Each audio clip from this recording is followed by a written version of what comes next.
आप देख रहे हैं इंडिया टाउन न्यूज, भारत की बात। परिंदों को मंजिल मिलेगी हमेशा, ये फैले हुए उनके पंख बोलते हैं। वही लोग रहते हैं खामोश अक्सर, जमाने में जिनके हुनर बोलते हैं। डॉक्टर मनमोहन सिंह, कैसे याद करेगी उनको दुनिया, उस व्यक्ति के रूप में जिसने देश में उदारीकरण के रास्ते खोले, उस व्यक्ति के रूप में जो 5 साल वित्त मंत्री रहे और उस व्यक्ति के रूप में जो 10 साल देश के प्रधानमंत्री रहे। भारतीय अर्थव्यवस्था के भीष्म पितामह, एक महान अर्थशास्त्री और दूरदर्शी राजनेता, देश के पूर्व प्रधानमंत्री डॉक्टर मनमोहन सिंह का गुरुवार देर रात को निधन हो गया। उन्होंने 92 साल की उम्र में आखिरी सांस ली। उम्र संबंधित स्वास्थ्य समस्याओं के चलते उन्हें देर शाम तबियत बिगड़ने के बाद एम्स के इमरजेंसी विभाग में भर्ती कराया गया था। डॉक्टर मनमोहन सिंह न केवल भारत के प्रधानमंत्री रहे बल्कि वित्त मंत्री के रूप में भी काम किया है। उनके नाम पर कई उपलब्धियां हैं। जब देश 90 के दशक में बड़े आर्थिक संकट में था, तब वित्त मंत्री के रूप में उन्होंने एक ऐसा बड़ा फैसला लिया जिन्होंने इंडियन इकोनॉमी की तस्वीर बिल्कुल बदल के रख दी। आर्थिक उदारीकरण में उनका विशेष योगदान रहा है। डॉक्टर मनमोहन सिंह एक विनम्र शख्सियत और ठोस फैसलों के लिए जाने जाते हैं। तो चलिए आइए जानते हैं उनके ऐसे ही बड़े ऐलान जिनके लिए उन्हें हमेशा याद किया जाएगा।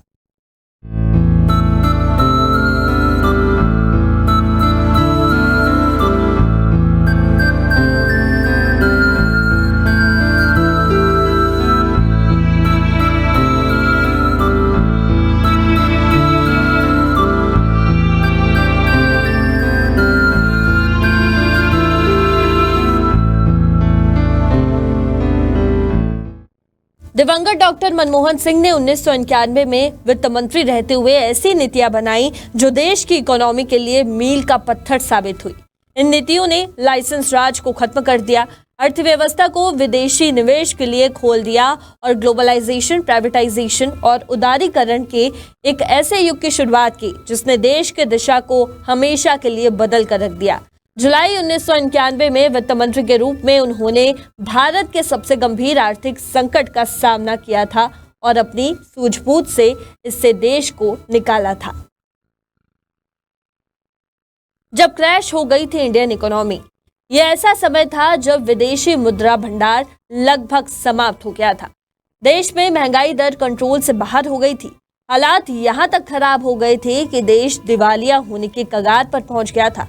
उस समय केंद्र में नरसिम्हा राव की सरकार थी और आर्थिक संकट के बीच भारतीय करेंसी रुपया क्रैश हो चुका था और अमेरिकी डॉलर के मुकाबले ये 18% तक लुढ़क गया था।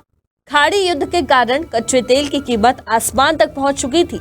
ये ऐसा समय था जब भारत के पास महज 6 अरब डॉलर का फॉरेक्स रिजर्व बचा हुआ था, जो ज्यादा से ज्यादा 2 हफ्ते के लिए ही काफी था। राजकोषीय घाटा करीब 8% और चालू खाता घाटा 2.5% पर पहुंच चुका था। 24 जुलाई का वो ऐतिहासिक बजट। ऐसे हालातों में तत्कालीन वित्त मंत्री डॉक्टर मनमोहन सिंह ने देश के 22वें फाइनेंस मिनिस्टर के रूप में अपने पहले बजट भाषण में आर्थिक उदारीकरण के लिए बड़े ऐलान किए। ये बजट 1991 को इंडियन इकोनॉमी की तस्वीर बदलने वाला बजट भी कहा जाता है।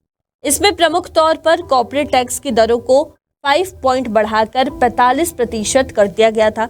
इसके अलावा अन्य फैसलों में आयात शुल्क को 300% से घटाकर 50% करना, सीमा शुल्क को 220% से घटाकर 150% करना, आयात के लिए लाइसेंस प्रक्रिया को आसान बनाना शामिल था। इसके साथ ही उदारीकरण, प्राइवेटाइजेशन और ग्लोबलाइजेशन की बात की गई थी। निजी को आयात की स्वतंत्रता दी गई, विदेश निवेश की सीमा भी बढ़ाई गई थी। बजट में कॉर्पोरेट टैक्स बढ़ाने और टीडीएस की शुरुआत का ऐलान भी किया गया था। इसके साथ ही म्यूचुअल फंड में प्राइवेट सेक्टर की भागीदारी को परमिशन देने का काम किया गया। यही नहीं, लगभग खत्म हो चुके विदेशी मुद्रा भंडार में इजाफा करने के लिए भारतीय रिजर्व बैंक यानी कि आरबीआई द्वारा बैंक ऑफ इंग्लैंड समेत अन्य संस्थानों के पास भारतीय सोना गिरवी रखने का फैसला किया गया और लगभग 60 करोड़ डॉलर की रकम जुटाई गई थी।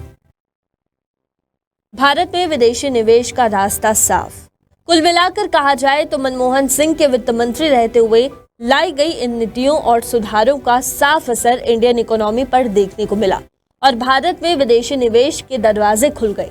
अंतर्राष्ट्रीय मुद्रा कोष यानी कि IMF में deputy managing director Gita Gopinath ने भी दिवंगत मनमोहन सिंह द्वारा 1991 में पेश किए गए एक ऐतिहासिक बजट का जिक्र करते हुए उन्हें श्रद्धांजलि दी है। उन्होंने एक एक्स पोस्ट पर लिखा कि डॉक्टर मनमोहन सिंह के 1991 के बजट ने भारत की अर्थव्यवस्था को मुक्त कर दिया, जिससे करोड़ों भारतीयों की आर्थिक संभावनाओं में उल्लेखनीय वृद्धि हुई।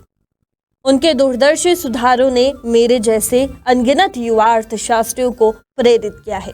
इसके बाद जब डॉक्टर मनमोहन सिंह 2004 से 2014 तक लगातार 2 कार्यकालों में देश के प्रधानमंत्री रहे, तो इस दौरान भी उनके द्वारा कई ऐतिहासिक फैसले लिए गए, कई कार्यक्रम शुरू किए गए, जिसमें मनरेगा, शिक्षा का अधिकार अधिनियम, आधार और डायरेक्ट बेनिफिट्स ट्रांसफर शामिल है।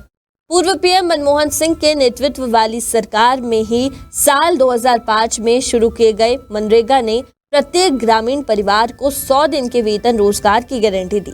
इससे खासतौर पर ग्रामीणों की आजीविका में बड़ा सुधार देखने को मिला। इसके अलावा इसी साल सरकार को जवाबदेह बनाने के लिए जून 2005 में सूचना का अधिकार यानी कि RTI कानून लागू किया गया था। आधार कार्ड की शुरुआत। मनमोहन सिंह के कार्यकाल की अहम उपलब्धियों में आधार कार्ड की शुरुआत भी शामिल है। जनवरी 2009 में देश के निवासियों को विशिष्ट पहचान प्रदान करने, विभिन्न सेवाओं तक पहुंच को सुविधाजनक बनाने के लिए आधार कार्ड योजना की शुरुआत की गई। यही आधार आज देश के सभी नागरिकों की पहचान बन चुका है। खाद्य सुरक्षा और एग्रीकल्चर लोन माफ। मनमोहन सिंह के कार्यकाल की अन्य बड़ी उपलब्धियों में देश के कृषि संकट को दूर करने के लिए 60,000 करोड़ रुपए की ऋण माफी के अलावा उनके दूसरे कार्यकाल के दौरान 2013 में देश के गरीब लोगों के लिए खाद्य सुरक्षा को सुनिश्चित करने के लिए राष्ट्रीय खाद्य सुरक्षा अधिनियम लागू किया जाना भी शामिल है। डॉक्टर मनमोहन सिंह की नीतियों और फैसलों का असर सिर्फ भारतीय अर्थव्यवस्था पर नहीं पड़ा है, बल्कि ये फैसले लाखों भारतीयों के जीवन को बेहतर बनाने की दिशा में कारगर साबित हुए हैं। चाहे वो मनरेगा हो, आधार कार्ड का गठन हो या फिर खाद्य सुरक्षा अधिनियम जैसे ऐतिहासिक कदम, डॉक्टर मनमोहन सिंह का योगदान भारतीय राजनीति और अर्थव्यवस्था में हमेशा अमिट रहेगा। उनकी कड़ी मेहनत, समर्पण और दूरदर्शिता को हमेशा याद किया जाएगा। वो एक ऐसे नेता थे जो अपनी विनम्रता, ईमानदारी और दृढ़ नायकत्व के लिए प्रसिद्ध थे। आज की राजनीति में डॉक्टर मनमोहन सिंह जैसे नेताओं की जरूरत है जो केवल राजनीति के दांवपेच में न उलझे, बल्कि देश की प्रगति और जनता के भले के लिए ठोस और दूरदर्शी फैसले ले।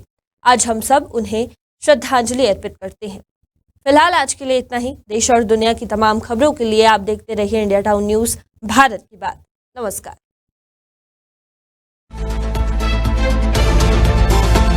आप देख रहे हैं इंडिया टाउन न्यूज, भारत की बात।